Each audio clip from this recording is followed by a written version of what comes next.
மொட்டை கூட்டம் என்பது சுமார் 3-4 பேர் தொடங்கி 7-8 பேர் வரை சேர்ந்து நின்று ஒரு குற்றவாளியை இந்த கூட்டத்தில் உள்ள எல்லோரும் சேர்ந்து நின்று குறை சொல்லுவது ஆகும்.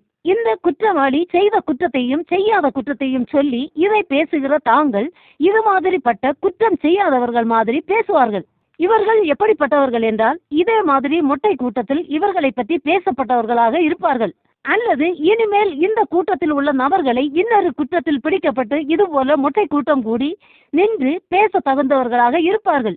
இந்த மொட்டை கூட்டத்தில் உள்ள ஒரு நபர் உண்மை இது, நல்லது இது என்று சொன்னால் உடனே இந்த மொட்டை கூட்டம் பிரிந்துவிடும். இதுவே மொட்டை கூட்டம் ஆகும். இந்த கூட்டம் அடிக்கடி மலவளை ஜெப வீட்டில் நடந்தது. இந்த மொட்டை கூட்டத்தை என் கண்ணார கண்டு நான் கலைத்து விட்டதும் உண்டு. இதைத்தான் தாஸ் பாஸ்டர் மொட்டை கூட்டம் என்று சொல்லி இருப்பார். இப்போது இந்த மொட்டை கூட்டம் நடக்கிறதா என்று எனக்கு சரியாக சொல்ல தெரியவில்லை, அதனால் சொல்லவில்லை. கர்த்தர் நம் அனைவரையும் ஆசீர்வதிப்பாராக. ஆமேன்.